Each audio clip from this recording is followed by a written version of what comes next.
أعوذ بالله من الشيطان الرجيم. بسم الله الرحمن الرحيم.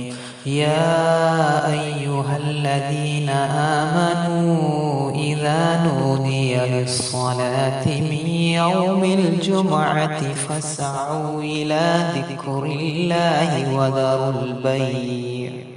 Assalamu alaikum wa rahmatullahi wa barakatuhu.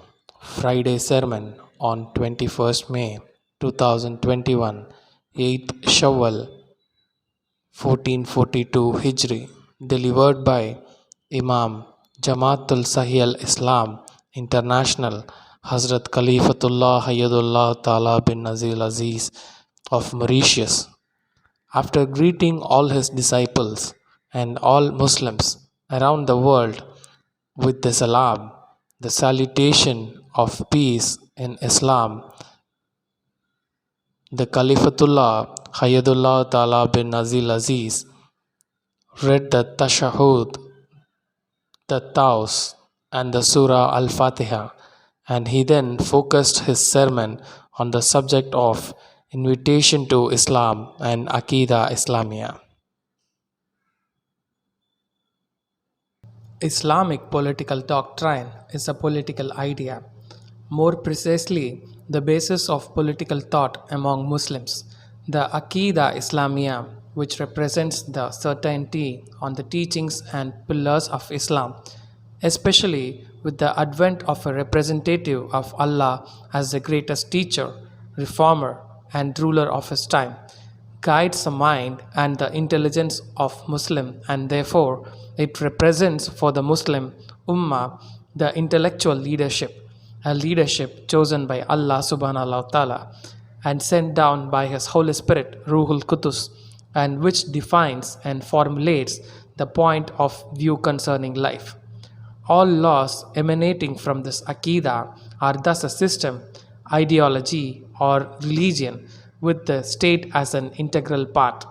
For Islam in itself is the essence of life, the code of life governing all individuals and all the governments which apply it in their daily lives.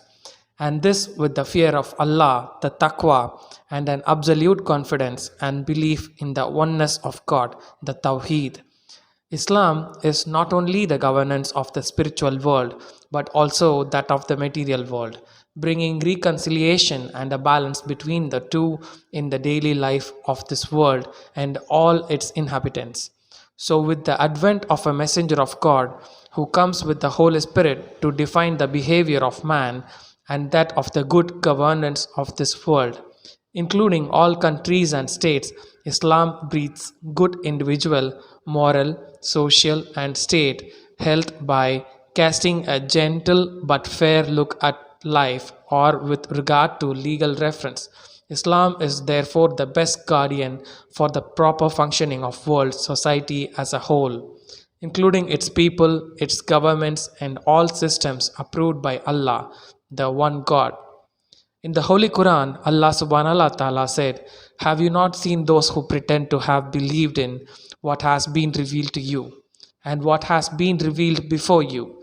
They desire to seek the Taqut, rebel all falsehood and all that is not God as judge, although they were commanded not to obey him, and Satan seeks to lead them far astray." An-Nisa 461. However, today Muslims live under a system that emanates from the capitalist doctrine. This doctrine is also a political idea, and it is the basis of political thought in the West. The reason we live under a capitalist system is because the West has succeeded in presenting democracy in the form of shura, consultation, civil liberties through freedom, and in fabricating pragmatic or realistic concepts regarding politics. Result, Muslims are confused. Muslims confuse shura with democracy, liberty with civil liberties, and could not differentiate between politics as the art of the possible and the other politics as the art of all that is impossible. Each of us knows that democracy is a system based on representativeness where the people choose their representatives, who through a majority established the constitution and other bills. This is due to their claim that sovereignty belongs to the people. While on the other hand, it is clear that the Shura is an Islamic concept and it has nothing to do with people's legislation because sovereignty belongs only to the Sharia. Let's all see what freedom and civil liberties are. Freedom in Islam means not to be the slave of another human being. So, inviting to freedom means an invitation to free oneself from slavery. As long as there is generally no such thing as slavery today, then there is no need to invite to freedom.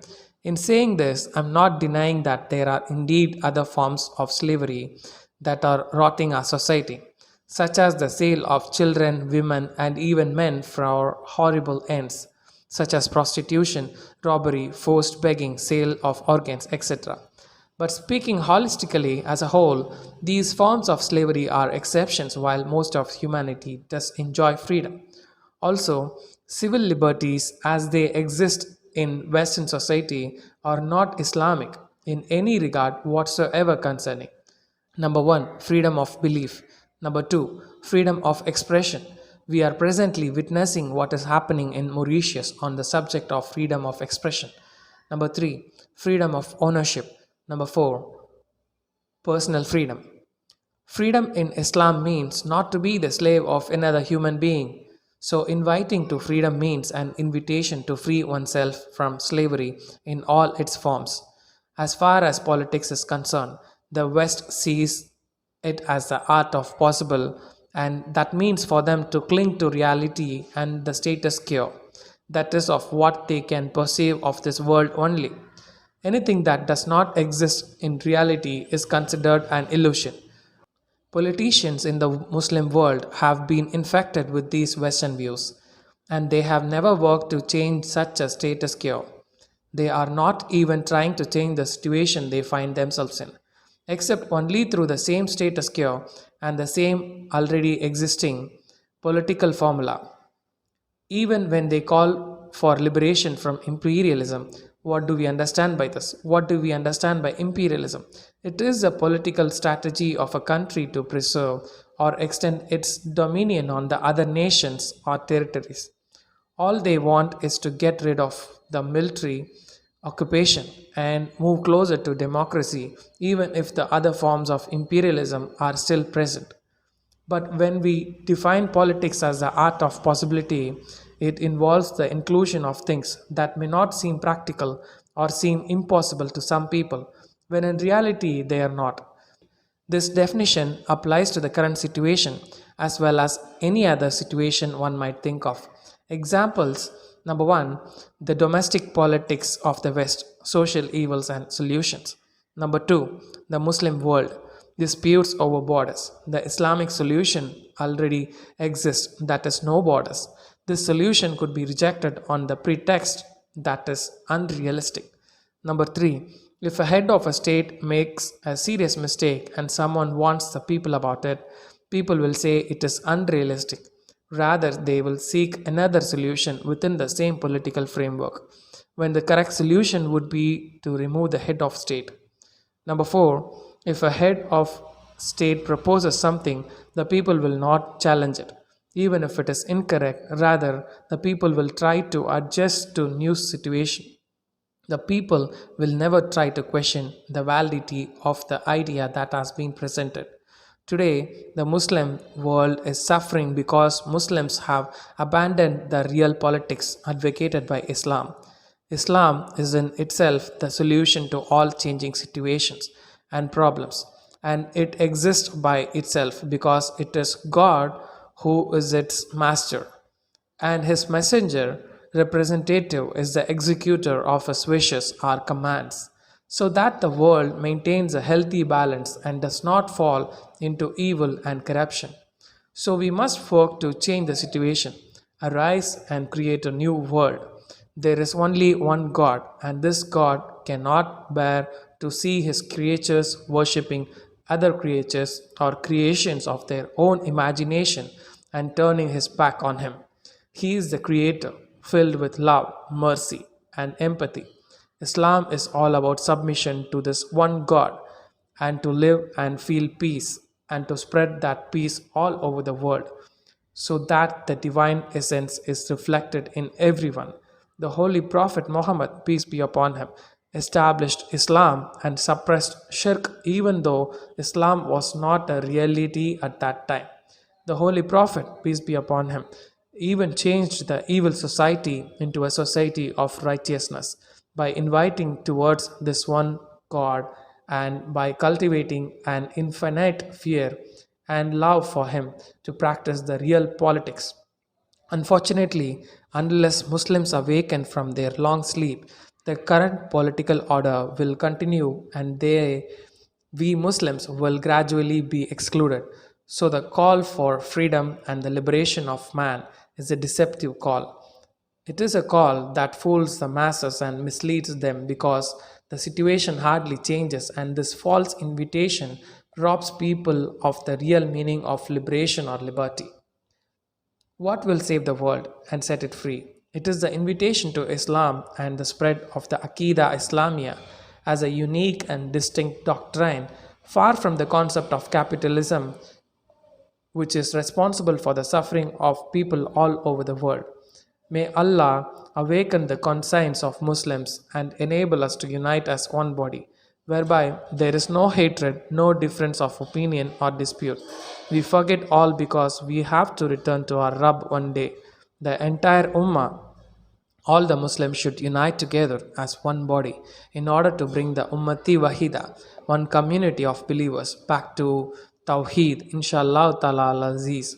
Thus, our politics will be consolidated in Islam to achieve our ultimate final goal, that is Allah, our Creator, and to bring peace of conscience and righteousness in ourselves and all over the world, inshallah ta'ala al-Aziz. This is coming, inshallah. This is coming very soon, very, very soon. And Allah has already revealed to me about this. And we have to arise and create a new world. Because with the politics which are being implemented around the world, they are talking about freedom of people and freedom from slavery. But this is absolutely false. And you are witnessing around the world what is happening about how the Muslims are not united.